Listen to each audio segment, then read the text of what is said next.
menjelaskan keunggulan posisi yang membantunya belajar di bawah Guardiola. Rodri telah mengungkapkan semakin pentingnya memegang gelandang dan peran yang dimainkan oleh Pep Guardiola dalam perkembangannya di posisi di Manchester City.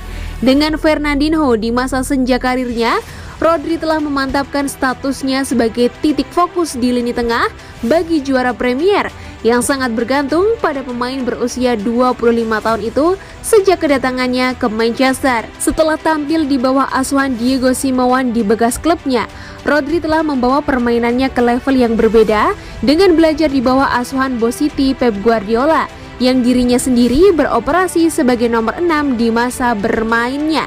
Dalam wawancara baru-baru ini dengan Soccer AM, Rodri telah mengungkapkan betapa pentingnya bagi perkembangannya sebagai gelandang bahwa manajernya memiliki keahlian dalam posisi tersebut. Bagi saya, sudah sangat penting bahwa Guardiola bermain di posisi yang sama dengan saya bermain, kata bintang kelahiran Madrid itu. Cara dia berkomunikasi dengan saya, dia menerjemahkan apa yang dia minta. Guardiola memahami bahwa permainan telah berubah selama bertahun-tahun sejak dia bermain. Kami tidak memainkan sepak bola yang sama dengan yang mereka mainkan, tetapi posisi ini memiliki banyak hal yang sama dan itu membantu saya. Ya, karena saya kira masyarakat sudah paham betapa pentingnya posisi itu. Saya pikir semua tim besar memiliki gelandang bertahan yang besar. Ini adalah posisi kunci. Saya pikir ketika orang ini tidak ada, tim tidak ada di sana. Saya pikir itu posisi yang paling penting menurut saya.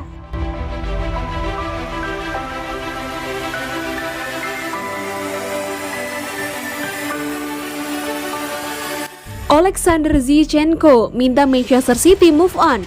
Bek sayap Manchester City, Alexander Zinchenko memberikan komentar terkait kekalahan timnya dari West Ham United di babak 16 besar Carabao Cup. Meski kecewa, namun Zinchenko meminta timnya untuk segera move on ke laga selanjutnya kontra Crystal Palace di Premier League pada akhir pekan ini. Manchester City harus melupakan keinginan mereka untuk menjadi juara kelima kalinya secara beruntun di Carabao Cup. Pasalnya, pada pertandingan babak 16 besar, mereka disingkirkan oleh West Ham United.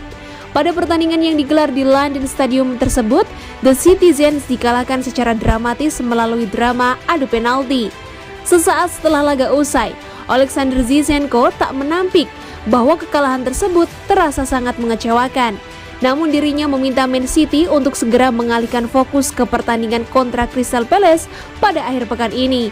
Ini bukan hari kami, tetapi kami berhasil menciptakan banyak peluang untuk mencetak gol, ujar Zinchenko dilansir dari laman resmi Man City. Sayangnya kami tak melakukannya mencetak gol pada laga hari ini. Namun kekalahan seperti ini bisa saja terjadi. Inilah dunia sepak bola. Meski demikian, kami hanya harus segera mengalihkan fokus pada pertandingan berikutnya. Kami akan mengambil pelajaran penting dari pertandingan ini dan menganalisanya guna melihat apa yang bisa kami lakukan lebih baik lagi.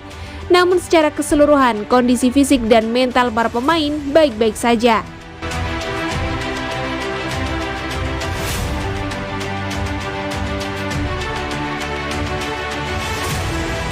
Guardiola sedikit demi sedikit mulai membuka masa depannya di City.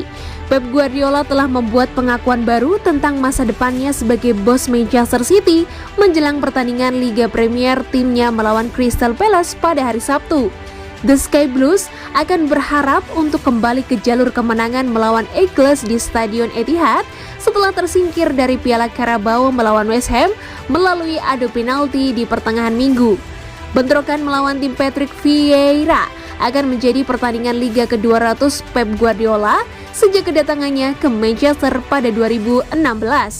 Meninjau pertandingan mendatang melawan Palace pada akhir pekan, Guardiola ditanya apakah dia melihat dirinya memimpin City untuk 200 pertandingan Liga Premier lainnya.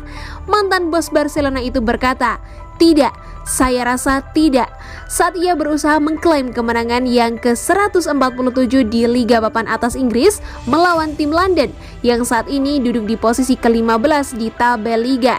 Guardiola memimpin City meraih kejayaan Liga dengan rekor total 100 poin selama kampanye 2017-2018, musim di mana juara Liga Premier memecahkan serangkaian rekor domestik.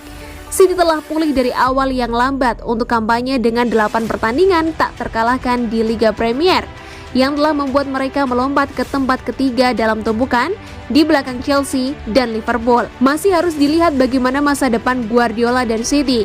Dengan kontrak pelatih asal Spanyol itu akan habis pada akhir musim 2022-2023.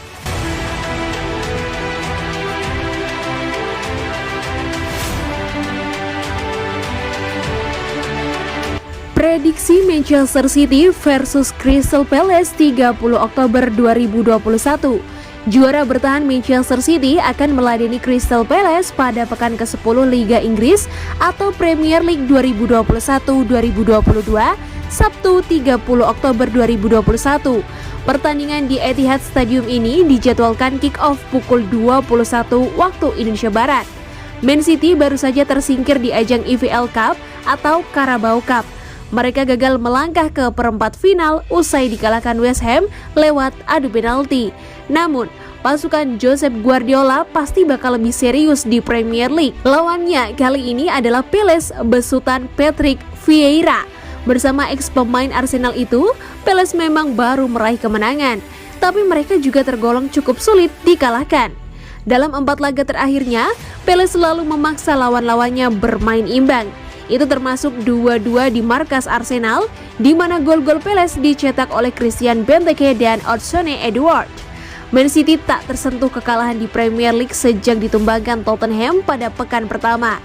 Man City pun kini masih bersaing ketat dengan Chelsea dan Liverpool di papan atas. Melawan Palace, Man City jelas membidik kemenangan.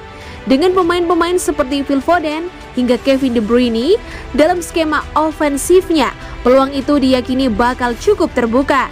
Manchester City 4-3-3, Ederson, Cancelo, Laporte, Diaz, Walker, Bernardo Silva, Rodri, De Bruyne, Grealish, Foden, Jesus.